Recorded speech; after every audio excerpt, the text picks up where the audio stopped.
95% of that UK-EU future relationship treaty of the deal said to now have been done. Going to bring you all the very latest in this report, guys. But as ever, please start off by hitting that subscribe button and the bell so you don't miss future reports. And I must say, at this stage, and I've highlighted it repeatedly on this channel, the fact that Boris Johnson, after saying that the UK would walk away if the deal wasn't done by the 15th of October, I think was highly significant.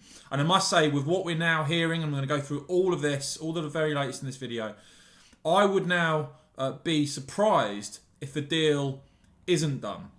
And that's because there are sounds from the EU today of positive moves. There is talk now from Tony Connolly of RTE, of EU member states being told by the EU Commission that 95% of the UK-EU future relationship treaty has been completed. But that wide gaps remain in the key areas, and it's the areas that we've talked about before on this channel, those of you that have watched previous videos, the level playing field, governance, and fisheries.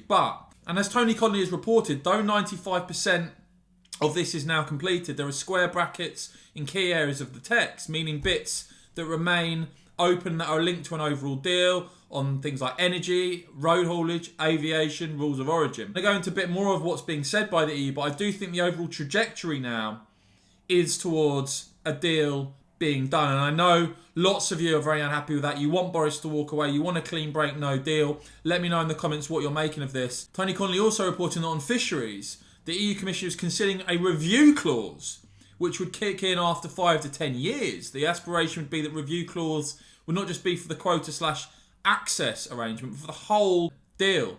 This would ensure that fish remains linked to the wider FTA and that leverage would still be there for the EU side. Well, isn't that wonderful for them?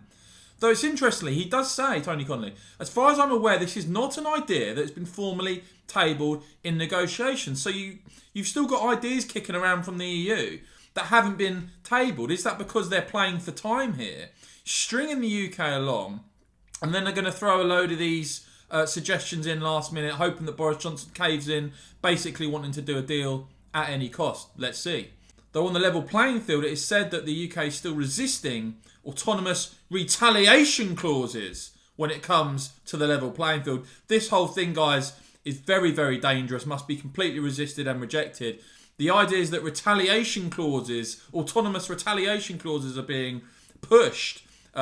Thankfully, looks like they're still being resisted, but they certainly must not be caved into. As Tony Connolly reports, the EU wants this if the UK diverges from joint standards in environment, employment law, climate change, then it can swiftly retaliate. What the hell has it got to do with the EU, what we do on this? And those sorts of areas. And that is why you have to resist this sort of political control moving forward. It'd be a disaster. On another area of state aid, it's understood the two sides are getting closer and closer on joint principles. Dominic Cummings out the door, other Brexiteers said to be leaving Downing Street. Is it a coincidence? Now, before I get on to what else the EU is saying, including Ursula von der Leyen, I'd like to highlight what some of my supporters have been making of all of this on Brexit. And of course, you can become a supporter by hitting the join button down below. Really appreciate your support. I'm doing lots more readouts. Paul Kelly saying, I bet the EU will leave it to the 31st of December at 10 p.m. GMT.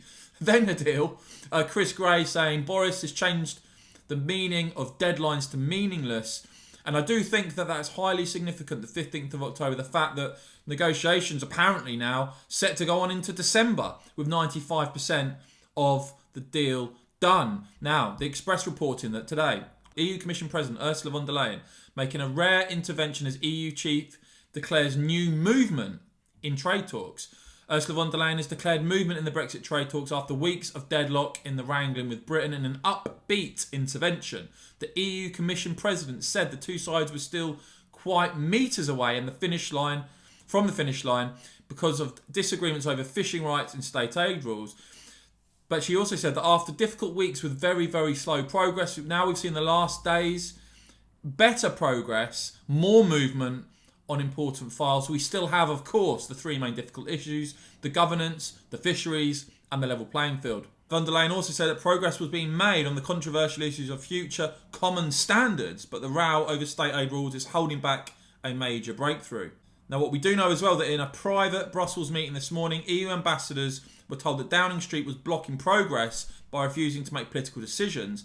And it was said that the draft legal text, now more than 600 pages long apparently, is now 95% complete, with an EU diplomat quoted as saying, "There is tangible progress on a number of areas which, while gaps are only slowly shrinking on core issues like level playing field, governance and fisheries.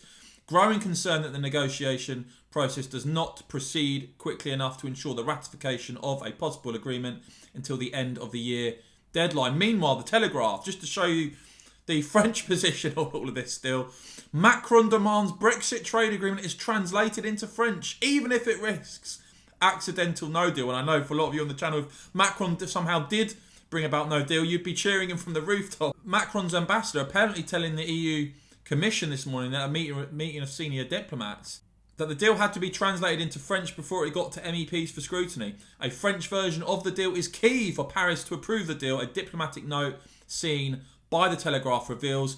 And as for the Times, well, EU officials have told the Times that the real legal deadline for negotiations is midnight on New Year's Eve. That's right, midnight on NYE, because of last-minute deal can be implemented without ratification by MEPs.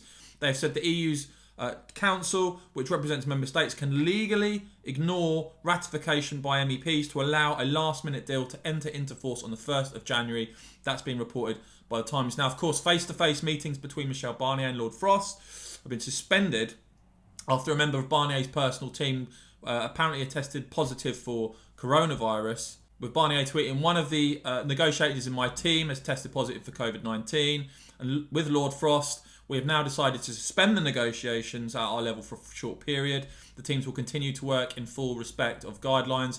Meanwhile, Lord Frost, the UK's chief negotiator, said he was staying in close contact with Barnier and said that the health of our teams comes first. EU sources said that Barnier would have to quarantine for 10 days until the 29th of November under Belgian quarantine rules, but that he and Lord Frost would remain in constant contact. So there you have it, guys. 95% of this said to be done and dusted. A few areas left. It's the same areas we've highlighted before, but apparent movement from the UK and Ursula von der Leyen and others on the EU side sounding upbeat about progress being made.